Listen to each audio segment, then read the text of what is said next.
Hello everybody, welcome back to the channel. If you're new here, we talk about all things fandom on this channel and we talk about them in a positive way. If this is something that appeals to you, you've come to the right place. We are so happy to have you here. And today we have to talk about something I never thought we would get to talk about on this channel. Something I never thought would happen at all, but it has happened. We're talking about Spaceballs 2. So let's jump right into it. Alright, so if you're like me, you like a good spoof of all of your favorite movies. A lot of fans of movies like to see their movies get spoofed, but it's gotta be funny. You have movies like The Naked Gun that have done spoofing of movies, but they're not completely a spoof of one type of movie because they kind of just don't take themselves seriously at all. And then you have something along the lines of Scary Movie, which is more or less just spoofing the horror movies, but they also dive into a few other things. I think they do their best at spoofing the horror movie elements of things, but oftentimes I find that they fall flat when they try to imitate other genres. There is one person, one icon that has actually strived to bring us spoofs that are just out of this world of different genres, and he has made every single one work. And that person, of course, is Mel Brooks. And it's been a very long time since Mel Brooks brought us Spaceballs, one of the greatest space comedy spoofs of all time. With its characters and its insanity, this was the movie to beat. If you were around during the time when this movie came out, you couldn't walk down the street without people quoting this movie to you. And oftentimes the jokes were kind of inappropriate and by today's standards might not be considered funny. However, it was a very different time, and Mel Brooks is the type of writer who makes you laugh at things that even though then it was a really different time in general, were still inappropriate then. He just had a way of making you laugh at them. So what happened was Spaceballs became a success. And I love Mel Brooks. I love his movies, even though a lot of times they are offensive, they are vulgar and horrible. His movies are still fun. And Spaceballs was the best of them. That and History of the World Part 1, I oftentimes just find really humorous for some reason. They did a sequel to History of the World Part 1 called History of the World Part 2. It aired on Hulu, and I didn't think it was the best of movies. However, it was okay at times. It still had some things that I was able to laugh about, but I didn't feel it captured the same magic. And now the announcement has come that we are getting a Spaceballs 2, and I couldn't be more excited. Now, Deadline also spoke about this, so we're going to talk about what Deadline said because they got a lot of the facts for us to break down. So, Deadline said Bill Pullman and Rick Moranis returning for new Spaceballs. Keke Palmer and Louis Pullman also set.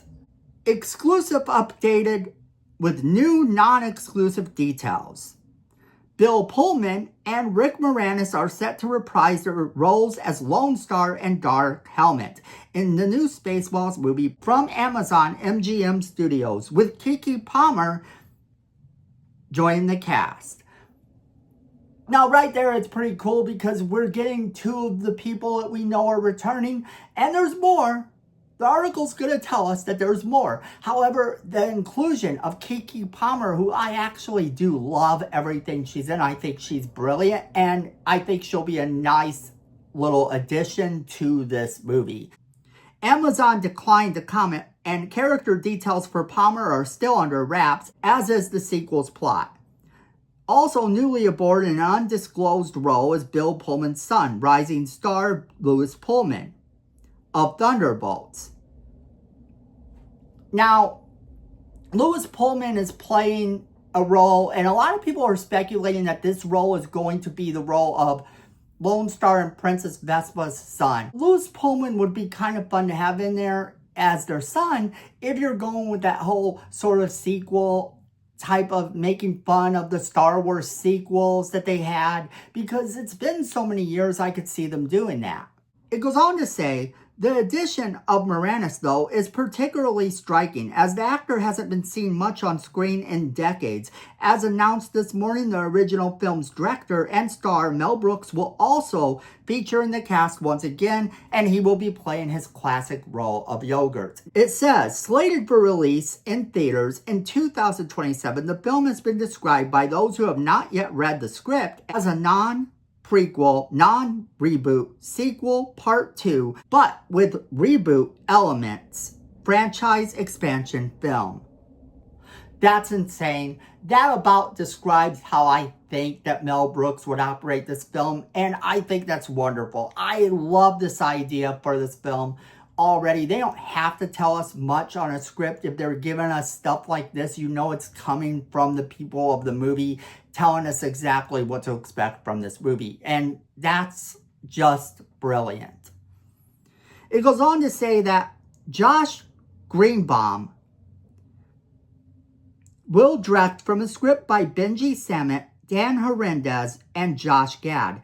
As announced in June of last year, Gad is also expected to star and will produce alongside Imagine Entertainment's Brian Grazer, Ron Howard, Jeb Brody, Brooks Greenbaum, with Kevin Salter, Adam Mirams, Samit, and Hernandez executive producing.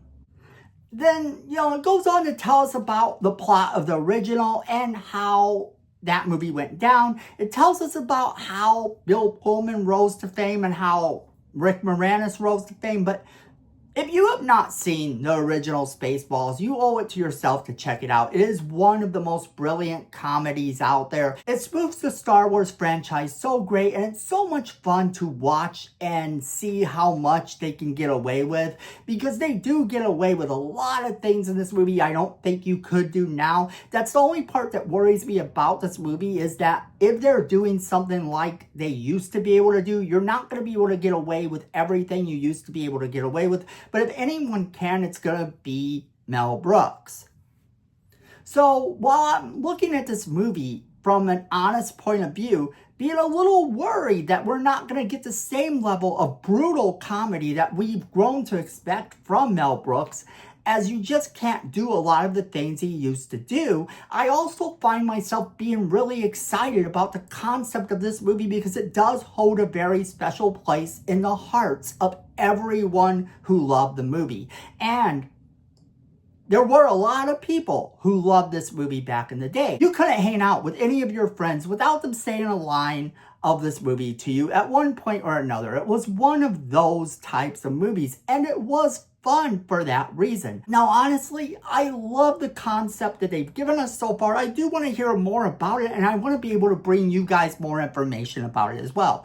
So as we get new information, we can talk about this more. However, that's where I also want to know what you guys are thinking. I want to know what you guys think about this movie in general. Are you excited? How much did you love the original movie if you saw it? And do you think that there is room for a sequel to this movie, or do you think that this is a cash grab and this movie just needs to never happen? Whatever you are thinking about it, I want to know. Are you excited about some of the original cast coming back? And how do you think they're going to handle the cast that isn't there? Whatever you guys are thinking, I want to hear from you guys. So make sure you leave me that comment in the comment box below, letting me know what you think. Also, don't forget to share this video with all of your friends. They're going to want to be a part of this crazy conversation. Then make sure you're hitting that like button. It's free. It helps the channel, and we really do appreciate it. Then make sure you're hitting that subscribe button. I need more subscribers. And if you like the positive content, talking about all of your fandoms in a positive way, you're going to want to hit that subscribe button. And while you're down there, you're going to want to hit that notification bell as well, so you don't miss a single video we do. Then friends, at the end of the day, I know it, you know it, fandom is family.